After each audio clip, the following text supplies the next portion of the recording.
सूचना के अधिकार को लेकर झारखंड कांग्रेस ने केंद्र सरकार पर कई गंभीर आरोप लगाए हैं।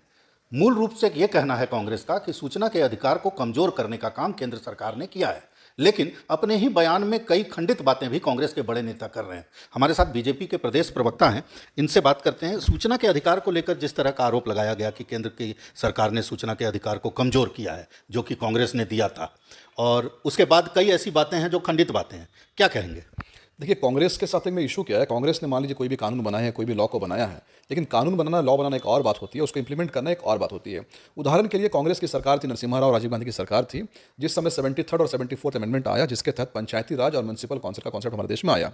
लेकिन आज हम देख सकते हैं कि झारखंड में पिछले 5 सालों में नगर निकाय के चुनाव जो नहीं हुए, और जो 74th अमेंडमेंट कांग्रेस के समय किया गया था, उसका मूल उद्देश्य यही था कि 6 महीने के अंदर चुनाव आपको करा लेना, जब इसका कार्यकाल पूरा हो जाए।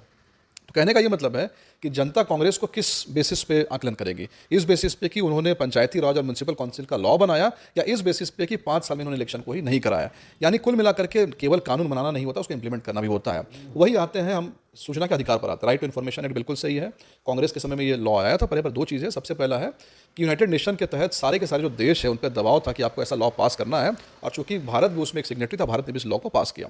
लेकिन लॉ को पास करने के बाद की अगर कहानी देखेंगे, कांग्रेस के शासन में देखेंगे, मनमोहन सिंह के शासन में देखेंगे, तो लॉ उस समय बहुत ज़्यादा कमज़ोर था, और पूरे के पूरे राज्य में जहाँ भी कांग्रेस की सरकार थी, वहाँ पर चाहे स्टेट इन्फॉर्मेशन कमीशन की बात करें या फिर हम सेंट्रल इन्फॉर्मेशन कमीशन की बात करें, वहाँ पर ऐसे ब्यूरोक्रेट्स या ऐसे व्यक्तियों को बैठाया गया जिन्होंने कांग्रेस की चापलूसी की और कांग्रेस को कहीं ना कहीं अनड्यू फेवर किया था। एक बात अजय जी बीच में टोकेंगे, चूंकि आपकी जो बात है उसी बात में कांग्रेस के जो नेता, ये प्रदेश अध्यक्ष कह रहे हैं कि सूचना अधिकार को केंद्र सरकार ने कमजोर किया। अगली पंक्ति में वो खुद कहते हैं कि मैं मुख्यमंत्री से बात करूंगा, या कांग्रेस मुख्यमंत्री से बात करेगी कि राज्य में सूचना आयुक्तों की नियुक्ति हो। तो ये दोनों बातें बिल्कुल बिल्कुल। देखिए, झारखंड में अगर हम झारखंड के कॉन्टेक्स्ट में देखें सूचना के अधिकार को, तो मैं यहाँ पर आपको 2-3 चीज़ें बताऊंगा। जब सूचना का अधिकार लाया गया था, तो उसमें रफली 2 चीज़ों में हम डिवाइड कर सकते हैं। पहला ये था कि सरकार अपने ही तरफ से इन्फॉर्मेशन को जनता को दे, यानी सरकार क्या काम कर रही है, कैसे कर रही है, काम काज करने का तरीका क्या है, ये वॉलंटरी जो है अपने जनता को रिलीज करे, ताकि जनता को इसकी जरूरत ही नहीं पड़े कि वो इन्फॉर्मेशन वहाँ से मांगे। लेकिन झारखंड में ये देखा गया कि झारखंड के जितने वेबसाइट्स आप देखें, सरकारी वेबसाइट्स, किसी भी मिनिस्ट्री का वेबसाइट देखे, पूरी तरह से ठप पड़ा रहता है। उसमें आज भी 5 साल 10 साल पुराना डेटा आपको दिखेंगे, यानी सरकार की तरफ से कभी भी इन्फॉर्मेशन को ढंग से रिलीज नहीं किया गया। दूसरी बात, जो यहाँ के पब्लिक एक्टिविस्ट है, जो पीआईएल डालते हैं, फिर जो पॉलिटिशियंस हैं, उन्होंने कुछ तरीकों से इस डेटा को बाहर निकाला, सरकार को घेरा, तो उन पर भी फर्जी केस किए गए। सरयू राय जी इनका बहुत बड़ा उदाहरण है। उन्होंने स्वास्थ्य विभाग में कुछ डेटा निकाला, तो उनके ऊपर में जो है केस इस सरकार ने डाल दिया। ऐसे कई उदाहरण है जहां पर जो आरटीआई एक्टिविस्ट ने कुछ डेटा निकाला, तो उनके ऊपर में इसको डाल दिया गया। तीसरा उदाहरण मैं आपको देना चाहूंगा, एक अथॉरिटी है जिसके पास में लीगल राइट है आपसे इन्फॉर्मेशन लेने का, वो है यहाँ का प्रिंसिपल अकाउंटेंट जनरल।